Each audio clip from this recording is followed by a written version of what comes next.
The morning sky over Poltava in June 1709 was a restless canvas of gray clouds and faint sunlight, trembling with the promise of history being forged in fire and blood. From a distance, the horizon was alive with the metallic gleam of muskets and the orderly chaos of thousands of soldiers assembling, their banners snapping in the wind like the heartbeat of an approaching storm. In mere hours, the world as Europe knew it would be irreversibly altered.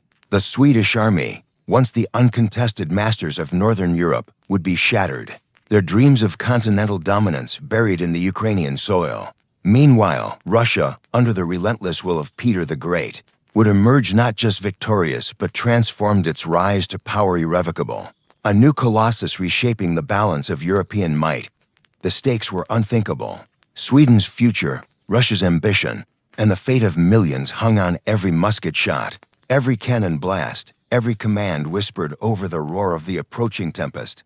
The air was thick with tension, the copper tang of sweat, the acrid smoke of gunpowder, the uneasy silence before the storm of battle. In the villages scattered around the battlefield, civilians clutched their children, whispering prayers for safety, while soldiers dared to steal one last glance at home before plunging into history. Imagine a young Swedish grenadier, his hands trembling as he tightens the straps of his leather jerkin, glancing at the distant line of Russian fortifications, and wondering if he will live to see another dawn. Or a Russian sapper, tracing the layout of trenches with wary eyes, aware that victory and disaster are separated by a single misstep. Wide shots capture the enormity, the endless rows of infantry, the gleaming cavalry sabers reflecting the fragile light, the smoke curling from the distant town. Distant cannon fire already rattles the morning mist. The faint rumble of horse hooves sends a shiver through the hearts of men and commanders alike. Time itself seems to pause, every heartbeat an echo of history in the making. The question hanging over Poltava is stark. Will Peter's ambition crush Charles XII's seasoned army? Or will the Swedish king's daring maneuvers reverse the tides of fate? Only the battlefield can tell, and every step, every volley, every drop of blood will ripple through the pages of history for centuries to come. The world has changed in a heartbeat. If this shocking turn of history already sends chills down your spine, hit subscribe and join us as we unravel every twist and battle. Share your first thoughts below before we step onto the smoke-filled battlefield. As dawn breaks, the sun glints off armor, dust swirls along the undulating terrain, and the wind carries a symphony of distant shouts, neighing horses, and the ominous clatter of drums. Legends whisper of men who would fight with courage bordering on madness, of generals whose decisions would bend destiny itself. Here, amid trembling hearts and taut nerves, the stage is set. Poltava is not just a battle, it is the crucible where empires are forged, ambitions are tested, and the course of Europe forever altered. The seeds of Poltava were sown decades before the first musket fired. Northern Europe at the dawn of the 18th century was a chessboard of shifting alliances and simmering rivalries. The Swedish Empire, under the formidable yet impetuous Charles XII, had dominated the Baltic for decades, its territories stretching from the icy waters of the Gulf of Bothnia to the forests and rivers of modern-day Estonia and Latvia. Sweden's military machine was feared for its discipline, aggressive tactics, and a soldierly ethos that celebrated courage above caution. Yet, even the mightiest empire carries within it vulnerabilities, and the Russian Tsardom, long dismissed as backward and isolated, had begun to stir under Peter the Great's ambitious reforms. Peter, crown Tsar in 1682, had inherited a Russia trapped between medieval stagnation and an urgent desire to modernize. His vision was clear. Russia must no longer be a hinterland of Europe, but a force to be reckoned with, its influence stretching from the frozen north to the Black Sea. Peter's reforms reshaped armies, rebuilt cities, and instilled a new sense of discipline. Shipyards rose along the Neva, new artillery factories hummed with iron and fire, and military academies trained officers in the sciences of modern warfare. Russia's transformation was not only structural but psychological. A nation long content to follow would now dictate terms. The Great Northern War, which erupted in 1700, was the arena where these ambitions clashed. Sweden faced a coalition determined to roll back its Baltic dominance, Denmark, Norway, Saxony, and Russia, all seeking to reclaim territory and influence lost in earlier decades. Yet, the war's early phase was dominated by Sweden's lightning campaigns. Charles XII, barely 20, displayed tactical genius and relentless audacity, sweeping through Poland and Saxony, forcing Peter into a series of humiliating retreats and near defeats. The young Swedish king's reputation grew legendary, audacious, relentless, almost unstoppable. Russian morale wavered. The empire's reforms had not yet fully borne fruit, and its troops often lagged behind their Swedish counterparts in training and cohesion. By 1706, Charles XII had driven deep into Poland and into Saxony, forcing the region to submit under Swedish pressure. Peter, however, had learned, adapted, and transformed his forces.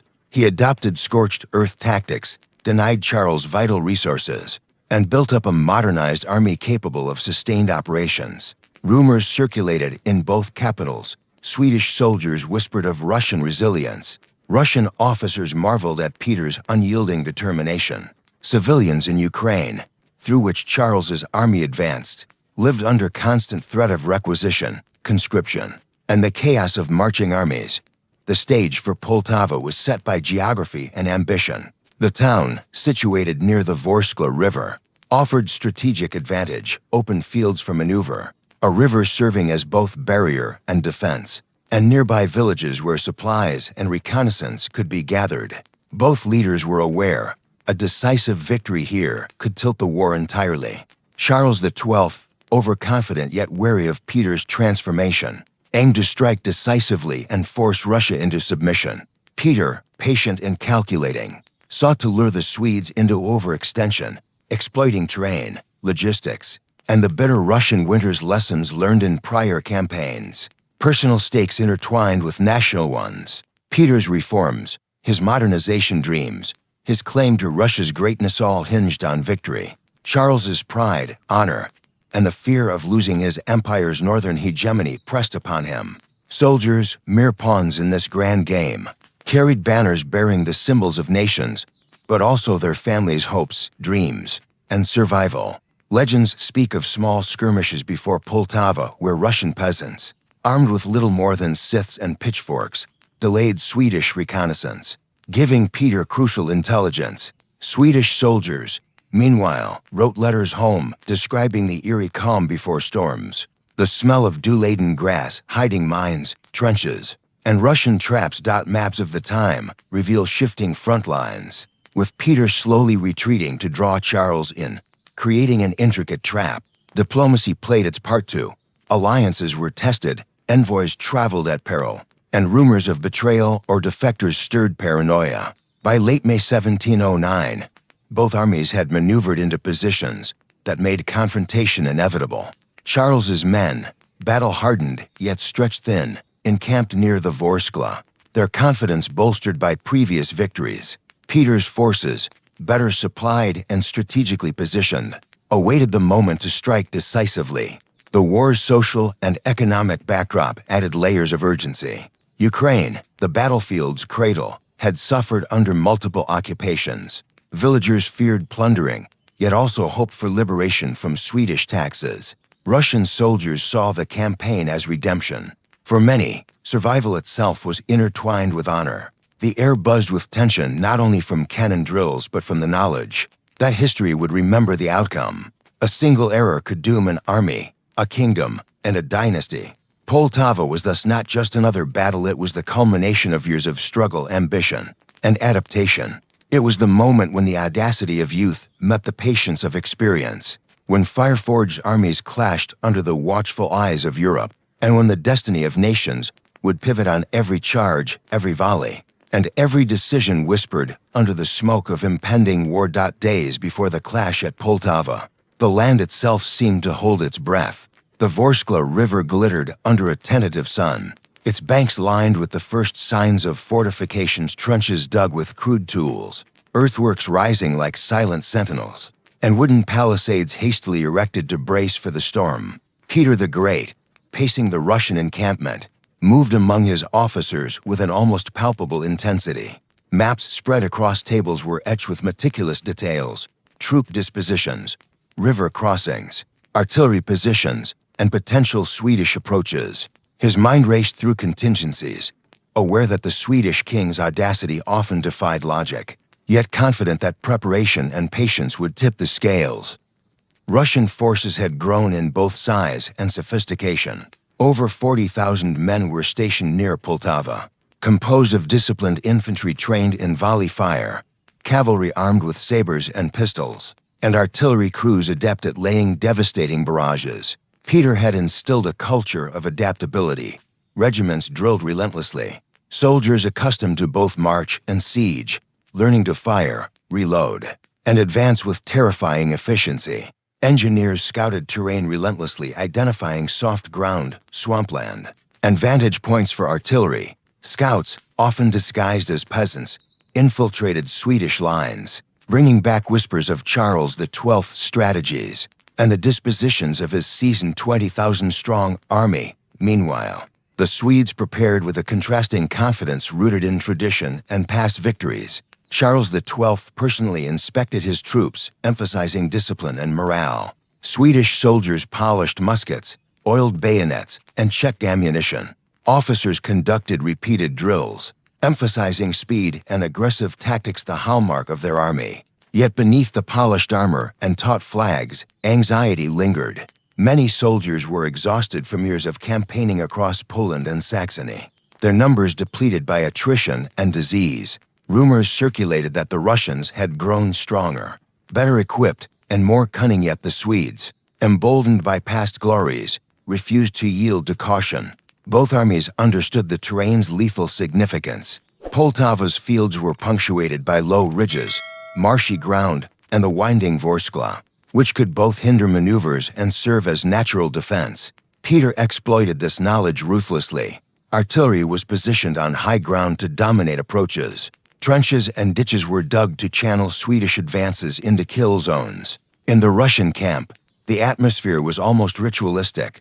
Officers and soldiers alike inspected every weapon, drilled in synchronized formations, and rehearsed signals for volley fire. Every cannonball counted, every musket shot mattered, and Peter's relentless attention to detail was a psychological weapon as much as a tactical one. Behind the front lines, human stories unfolded. Russian peasants were conscripted into labor, dragging earth to fortify embankments, their sweat mingling with the scent of smoke and gunpowder. They whispered prayers for protection, fearing both Swedish retribution and the hardships of preparing for battle. In contrast, Swedish soldiers' letters home reveal the intimate tension of anticipation. One soldier described lying awake at night, listening to the wind carry the distant sound of Russian drums, imagining the thunder of battle yet to come.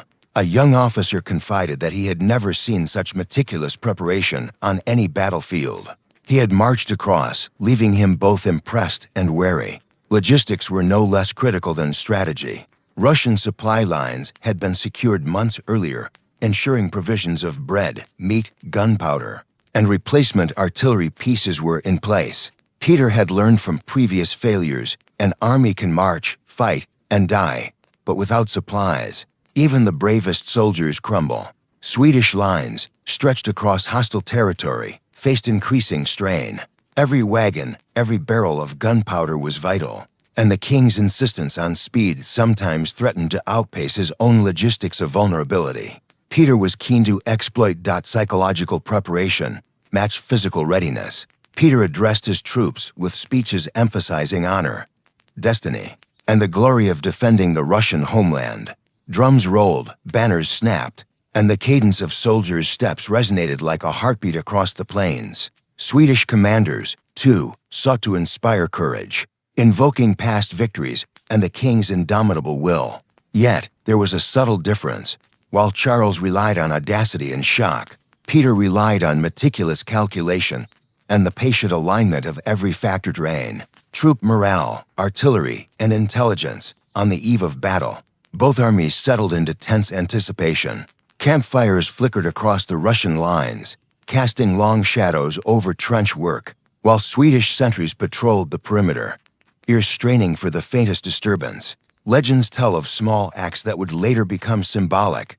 A Russian drummer, beating the rhythm of training drills, calming nerves and synchronizing movements.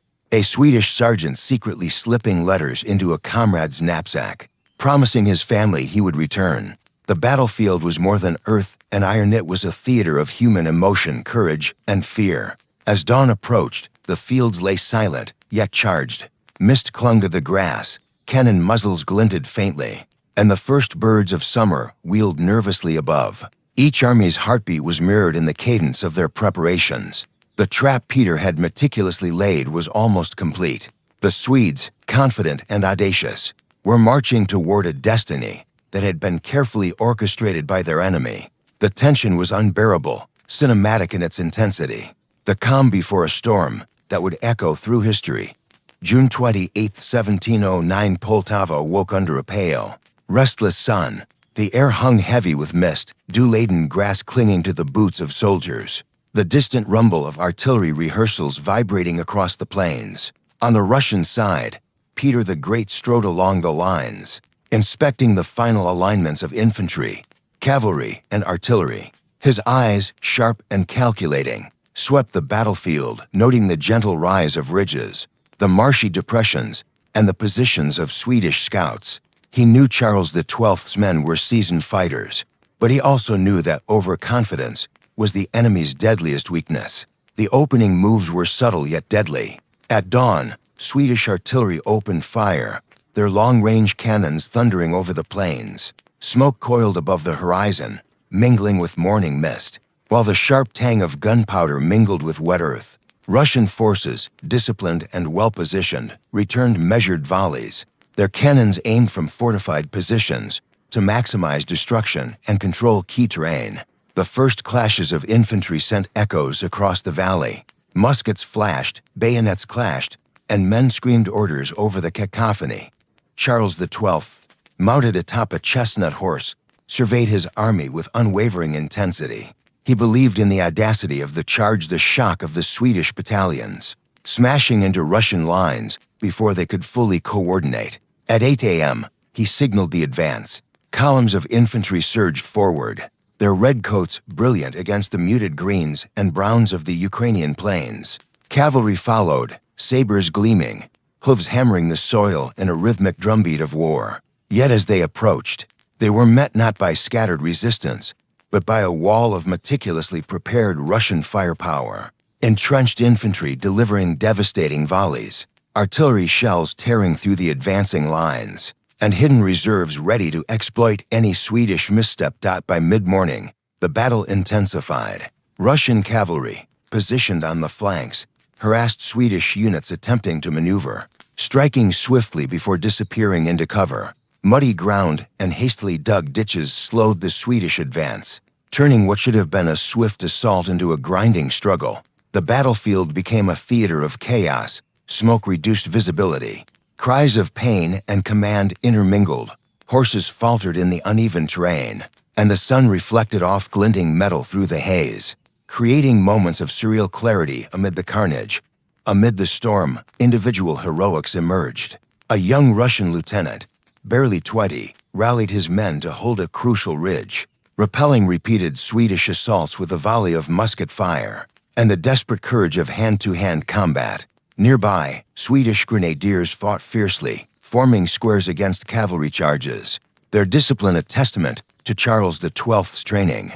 Yet, exhaustion and attrition began to tell. For every Swedish soldier who fell, Russian reinforcements seemed to materialize, exploiting gaps in formations that even the audacious king could not anticipate. The battle's turning point came by early afternoon. Peter, observing the ebb and flow of combat from a raised mound, noticed the overextension of Swedish lines long, stretched thin, and vulnerable to coordinated strikes. He signaled a decisive counterattack. Russian artillery rained canister shot upon the exposed flanks, while infantry surged forward, coordinated with cavalry charges aimed to encircle. Swedish morale faltered as soldiers, fatigued and battered, found themselves trapped by the very terrain they had hoped to dominate. Reports from the field speak of Charles XII being injured and temporarily incapacitated, his ability to inspire and direct compromised at the critical moment. By late afternoon, The battlefield was a maelstrom of desperation. Swedish troops, once bold and brash, now retreated in scattered formations, attempting to regroup, but finding themselves funneled into kill zones meticulously prepared by Russian engineers. Horses floundered in marshy areas, artillery limped forward to support the breaking lines, and the cries of the wounded echoed across the plains. Amid this carnage, Peter maintained a calculated composure, directing reserves, coordinating flanking maneuvers, and exploiting every vulnerability. The Russians were not merely defending, they were executing a symphony of war, each unit performing its part with precision and deadly effectiveness. By evening, the outcome was clear. Swedish resistance collapsed into disorganized retreats, prisoners were taken, and the once vaunted invincibility of Charles XII's forces lay in ruins. Russian losses, though significant, were mitigated by disciplined medical care and organized withdrawal, whereas the Swedes faced catastrophic casualties and the psychological trauma of a historic defeat. The battlefield, once a theater of strategic brilliance and audacity, now resembled a somber canvas of smoke, mud, and shattered banners, with the stench of sweat, blood, and gunpowder lingering in the air. Civilian perspectives reveal the human cost beyond strategy. Villagers, hiding in cellars or behind the remnants of fortifications, emerged at dusk to find fields littered with bodies and wounded, horses wandering aimlessly, and the distant flicker of campfires marking Russian control. Legends tell of a Swedish drummer boy, separated from his unit, witnessing both the heroism and horror of combat, carrying the sounds and images of Poltava to his remaining comrades, a testament to the personal toll amid geopolitical consequences. Poltava had unfolded as more than a battle. It was a crucible testing leadership, strategy, human endurance, and the unpredictability of war. Every maneuver, every calculated pause, every surge of courage had contributed to a decisive moment that would ripple far beyond the muddy plains of Ukraine, shaping the destinies of empires and the memories of generations. As dusk settled over Poltava, the battlefield lay in a grim, suffocating silence. Smoke hung in the air like a shroud, mingling with the coppery scent of blood and the acrid tang of spent gunpowder. The rolling plains, once alive with the clash of steel and thunder of cannons, were now littered with the remnants of human courage and folly. Swedish banners, once symbols of audacious dominance, drooped in tatters, trampled in the chaos of retreat. Russian soldiers moved cautiously among the wreckage, checking for survivors, binding wounds, and taking prisoners, their exhaustion tempered by the knowledge that the day's efforts had forged history. Casualties were staggering. Swedish losses numbered over 8,000 dead and wounded, with thousands more captured. Russian forces suffered around 4,500 casualties, a testament to their disciplined tactics and fortified positions, yet a reminder of the brutal cost of war. Field hospitals struggled to accommodate the wounded, surgeons working tirelessly under candlelight, and the distant rumble of cannon testing, stitching flesh torn by musket balls and artillery shrapnel. Stories emerged of both heroism and tragedy. A Russian officer refusing evacuation to tend to fallen comrades, a Swedish soldier hiding under corpses to escape capture, civilians offering water to the wounded regardless of allegiance. Leaders' reactions revealed the human dimension behind the political spectacle. Peter the Great rode across his lines, inspecting positions and surveying prisoners, yet even he could not ignore the weight of the day. His eyes, usually sharp and commanding, flickered with a mixture of satisfaction and solemnity. Charles XII, injured during the engagement, retreated first to his camp and then toward the Ottoman Empire for refuge, his legendary confidence shaken. Letters later reveal his dismay at the collapse of what he had believed to be an invincible army, a pride wounded more deeply than his body.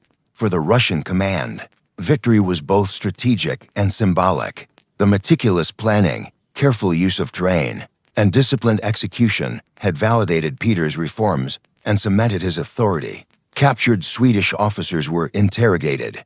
Documents detailing prior campaigns, supplies, and strategies were seized, providing invaluable intelligence for the ongoing war. Russian morale surged, not merely from victory but from the realization that Russia had proven itself capable of defeating one of Europe's elite armies on its own terms. Civilians bore witness to the aftermath with awe, fear, and grief. Villagers emerged from hiding to find their land scarred, homes requisitioned for hospitals or headquarters, and fields trampled by the passage of thousands of soldiers.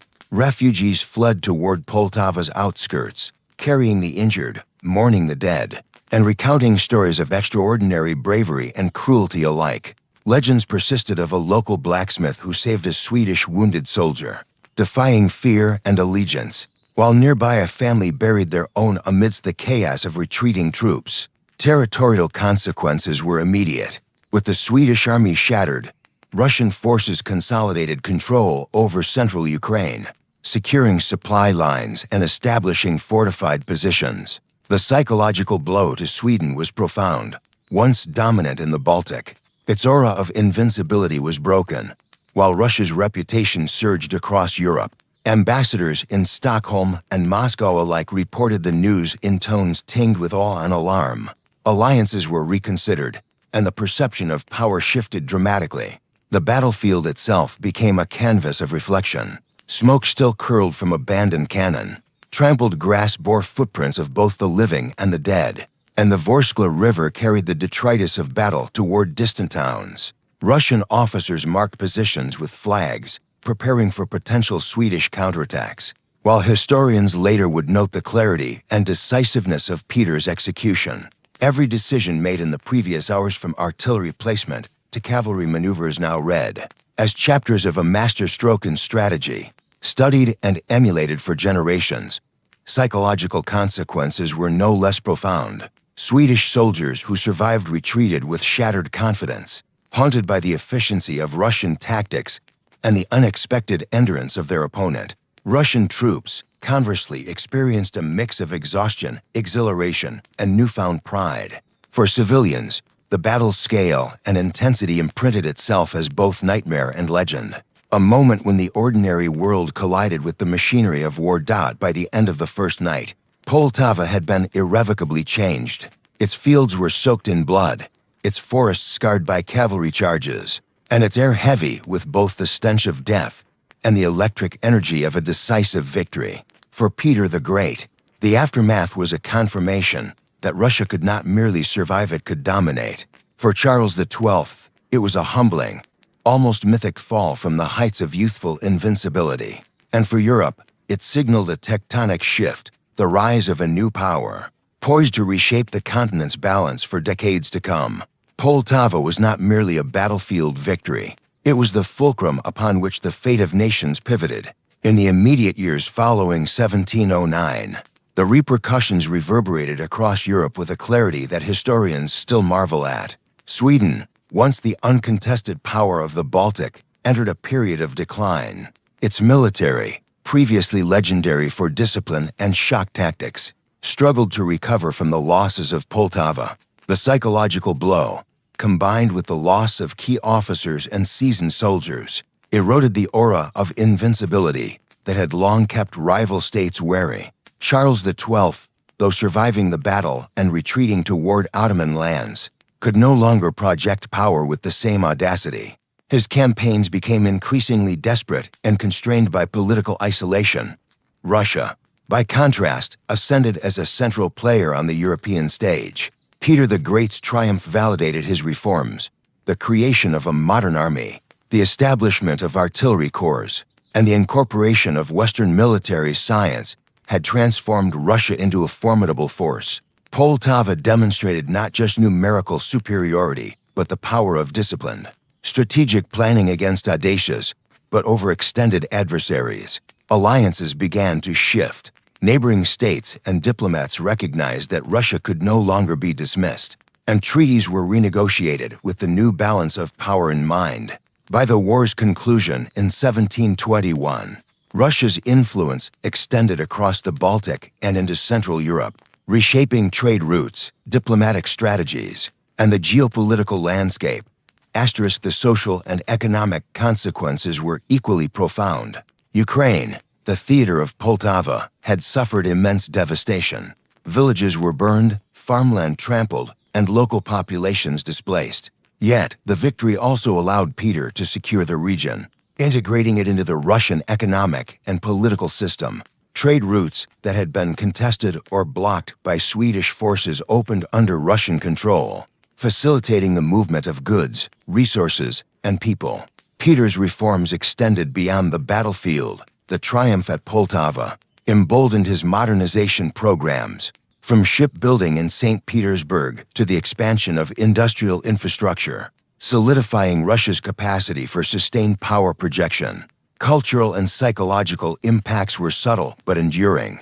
Russian confidence surged, fostering a sense of national identity tied to military success and resilience. Conversely, Swedish society grappled with the trauma of defeat, producing a period of introspection and eventual reforms, yet marked by the lingering shadow of Poltava's humiliation. Stories and legends of the battle permeated popular consciousness, tales of heroic resistance, desperate retreats, and the brilliance of Peter's strategy became part of the collective memory of nations. Even centuries later, Poltava remained a symbol of how strategic foresight, preparation, and patience could overcome the bravado of audacious opponents.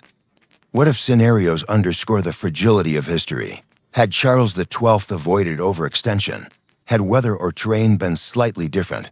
Had Russian artillery faltered? The outcome could have been reversed. A Swedish victory at Poltava might have preserved Baltic dominance for decades, delayed Peter's reforms, and altered the trajectory of Eastern European geopolitics.